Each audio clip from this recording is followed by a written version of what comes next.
प्रथम प्रश्न देखा नुआखाई पर्व क्यों राज्यर प्रमुख पर्व।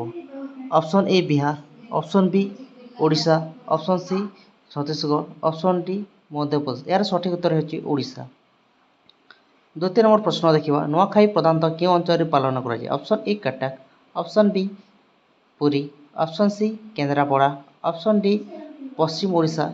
यार सठिक उत्तर होची पश्चिम ओडिशा। तृतीय नंबर प्रश्न देखा नुआखाई पर्वर प्रधान उद्देश्य कौन। Option A Vijayadashami, option B नूतन धान और फसल अर्पण करने, ऑप्शन सी देवी पूजा, ऑप्शन डी स्वाधीनता स्मृति। यार सठिक उत्तर नूतन धान और फसल को अर्पण करने। चौथ नंबर प्रश्न देखा नुआखाई पर्व साधारणतः केवे पालन कराए।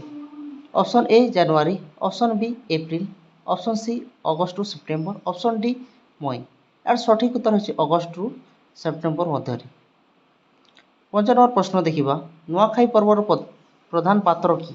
ऑप्शन ए पूजारी, ऑप्शन बी विधायक, ऑप्शन सी राजा, ऑप्शन डी राणी। यार सठिक उत्तर होची पूजारी। 6 नंबर प्रश्न देखा नुआखाई पर्व नवान्न कौन। ऑप्शन ए पुराणा धान, ऑप्शन बी नूतन धान प्रस्तुत प्रथम खाद्य, ऑप्शन सी फल, ऑप्शन डी मिठा, ऑप्शन बी है यार उत्तर। नंबर 7 देखा नुआखाई क्यों प्रसिद्ध नृत्य प्रदर्शित हुए। ऑप्शन ए गोटीपुଅ, ऑप्शन बी छौ, ऑप्शन सी सम्बलपुरी नृत्य, ऑप्शन डी बिहू। यार सठिक उत्तर होची सम्बलपुरी नृत्य। ऑप्शन आठ देखा नुआखाई को आउ क्यों नाम रखा जाए। Option A Pala, option B नवान्न, option C Navratri, option D Makar. यार सठिक उत्तर होची नवान्न।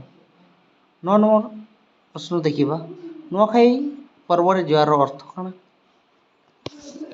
ऑप्शन ए नमस्कार, ऑप्शन बी अभिनंदन, ऑप्शन सी सम्मान, ऑप्शन डी उपरोक्त समस्त। यार सठिक उत्तर होची उपरोक्त समस्त।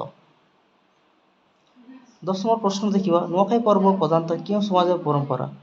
ऑप्शन ए समुद्र तटीय, ऑप्शन बी साहूकार, ऑप्शन सी कृषक समाज, ऑप्शन डी उपरोक्त समस्त। यार सठिक उत्तर होची उपरोक्त समस्त।